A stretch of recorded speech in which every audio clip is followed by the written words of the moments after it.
नरेंद्र मोदी शपथ ग्रहण के बाद एक्शन में पीएम मोदी आ चुके हैं। आज कैबिनेट की पहली बैठक करेंगे पीएम मोदी। साथ ही साथ पीएम आवास पर शाम 5 बजे ये बैठक होने वाली है। नरेंद्र मोदी ने लगातार तीसरी बार प्रधानमंत्री पद की शपथ ली। इसके बाद राजनाथ सिंह, अमित शाह, नितिन गडकरी, जेपी नड्डा और शिवराज सिंह चौहान समेत 30 कैबिनेट मिनिस्टर्स ने शपथ ले ली है। वहीं 5 राज्य मंत्री स्वतंत्र प्रभार के और 36 राज्य मंत्री बनाए गए हैं। मोदी समेत 72 मंत्रियों ने शपथ ले ली है। मंत्रिमंडल में सिर्फ 15% यानी 11 मंत्री एनडीए के घटक दलों से हैं। कैबिनेट में 33 नए चेहरे हैं। फिलहाल एक भी मुस्लिम मंत्री नहीं है। कांग्रेस या अन्य पार्टियों से भाजपा में आए 13 लोगों को भी मंत्रिमंडल में जगह दी गई है। शपथ ग्रहण के बाद मोदी सरकार एक्शन में आ गई है। आज प्रधानमंत्री नरेंद्र मोदी पहली कैबिनेट की बैठक करेंगे। पीएम आवास पर शाम 5 बजे ये बैठक होगी। बैठक में कैबिनेट मंत्रियों को एक्शन प्लान का कार्यभार सौंपे जा सकते हैं। साथ ही पोर्टफोलियो को लेकर भी चर्चा इसमें हो सकती है।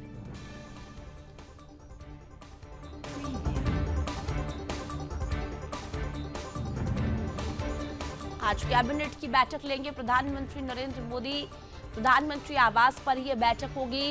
इस बैठक का समय शाम 5 बजे है। जितने भी मंत्रियों ने बीते दिन प्रधानमंत्री नरेंद्र मोदी के साथ शपथ ली है, वो सभी मंत्री आज शाम 5 बजे प्रधानमंत्री आवास पहुंचने वाले हैं और आवास पर यह कैबिनेट बैठक होगी। अगले 100 दिनों के जो कार्य होंगे उस पर चर्चा की जाएगी। पोर्टफोलियो पर चर्चा की जाएगी।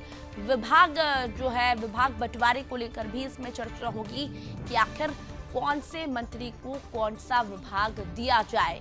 ये अपडेट अब बाकी है। अब इंतजार है कि आखिर कौन से जो चेहरे हैं, कौन से वो मंत्री हैं जिन्हें विभाग अलग अलग मिलते हैं। अलग बड़े छोटे सभी विभाग जो है उनके अब बंटवारे होंगे। रक्षा मंत्री किसे बनाया जाएगा, गृह मंत्री किसे बनाया जाएगा, जल संसाधन, परिवहन मंत्री, कृषि मंत्री, विदेश मंत्री, वित्त मंत्री, ये जो विभाग है ये किसे दिए जाएंगे। इस पर आज शाम 5 बजे प्रधानमंत्री आवास पर होने वाली बैठक में चर्चा होने वाली है। और सौरभ तिवारी जी हमारे साथ जुड़ चुके हैं, पूरी खबर पर अपडेट देंगे। सौरभ जी, आज मोदी जी एक बैठक करने वाले हैं शाम को 5 बजे। ये बैठक बहुत ज्यादा महत्वपूर्ण है, लेकिन इस बैठक से क्या सामने निकल कर आ रहा है? इस बैठक में आज किन मुद्दों पर चर्चा होगी? जी देखिए, बगीचा मंत्रिमंडल की पहली बैठक है मोदी 3 की, और जाहिर सी बात है कि कहा ये भी जा रहा है, जो हमारे सोच बता रहे हैं कि कैबिनेट की इस बैठक से पहले मंत्रियों के विभागों का भी बंटवारा हो सकता है, अगर उन्हें सूत्रों की माने तो। क्योंकि देखिए, विकसित भारत मिशन और मोदी की गारंटी को ध्यान रखते हुए मंत्रियों के विभागों का बंटवारा किया जाएगा। और 100 दिन का जो रोड मैप है वो प्रधानमंत्री नरेंद्र मोदी ने कल जिस तरह से अपने मंत्रियों को जो चाय पे बुलाया था, ब्रेकफास्ट बुलाया था, उस पर उन्होंने उनसे चर्चा की थी और उनसे बातचीत किया था।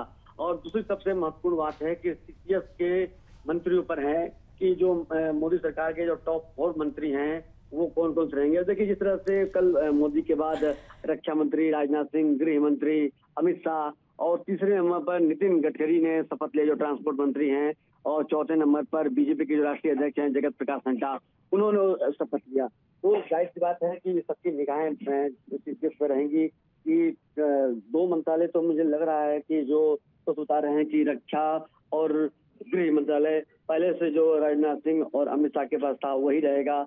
बाकी विदेश और वित्त मंत्रालय, क्योंकि इस बार जहां तक लग रहा है मुझे कि वित्त मंत्रालय में तब्दीली हो सकती है, या तो हो सकता है कि जगत प्रकाश नड्डा के पास वित्त मंत्रालय की जिम्मेदारी दी जाए। लेकिन नरेंद्र मोदी हैं, ये चौंकाने वाले फैसले करते हैं। मैं इसलिए हमेशा कहता हूं कि नरेंद्र मोदी सस्पेंस फिल्म के डायरेक्टर हैं, तो कब कौन सा फैसला कर दे तो कहना मुश्किल है। लेकिन ये सबकी निगाहें इस बैठक पर टिकी होंगी, और बैठक से पहले जो विभाग है उसके बंटवारे पर टिकी होंगी।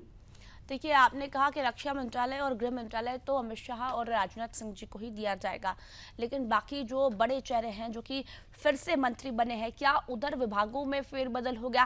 क्या उनके विभाग बदले जाएंगे? क्योंकि यहाँ पर सहयोगी दल है, उन्हें भी विभाग बंटवारे करने हैं और वो भी बड़े विभागों की डिमांड कर रहे हैं। सौरभ जी, देखिए, जाहिर सी बात है कि जो खबरें निकल के सामने आई थी कि ट्रांसपोर्ट और रेल जो सहयोगी दल मांग रहे हैं, तो लग नहीं रहा है जैसे मंत्रिमंडल का जिस तरह से विस्तार हुआ है कि उनको रेल मंत्रालय, देखिए लल्लन सिंह हैं जो जेडीयू के वरिष्ठ नेता हैं, इस बार मंत्री बने हैं और 2019 में भी कयास लगाए जा रहे थे कि लल्लन सिंह मंत्री बनेंगे, लेकिन वो मंत्री नहीं बने।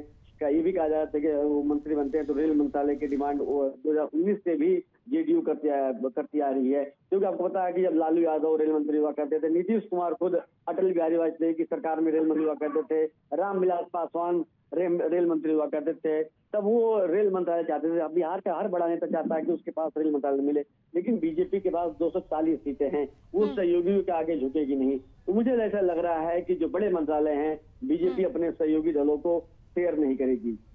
देखिए, आपने कहा बड़े मंत्रालय जो है वो शेयर नहीं करेगी, लेकिन ऐसे में जो दूसरे मंत्रालय बचते हैं, जैसे कि हम बात करें सड़क परिवहन की, हम बात करें कृषि मंत्रालय की, हम बात करें रेल मंत्रालय की, हम बात करें शिक्षा मंत्रालय की, ये ऐसे मंत्रालय है जो कि जो सहयोगी दल है वो इसकी डिमांड कर रहे हैं। क्या ये मंत्रालय भी हैं जो सहयोगी दल को दिए जा सकते हैं? ये ऐसे मंत्रालय हैं? ये देखिए, मैंने कहा कि टीडीपी से एक कैबिनेट मंत्री बने हैं और जेडीयू से एक कैबिनेट मंत्री बने हैं, और जो एचडी कर्नाटक के पूर्व मुख्यमंत्री हैं एचडी स्वामी, वो मंत्री कैबिनेट मंत्री बने। सहयोगी दलों से जीतन मांझी बने हैं। तो जाहिर सी बात है कि जीतन मांझी कोई बार्गेनिंग नहीं करेंगे, क्योंकि वो अपने पार्टी के इकलौते सांसद हैं, और चिराग पासवान भी स्पष्ट कर चुके हैं। क्योंकि देखिए, ये भी कहा जा रहा है कि जो उनके पिता के पास मंत्रालय है उसकी भी जिम्मेदारी उनको मिल सकती है, इसमें कोई आश्चर्य की बात नहीं होगी।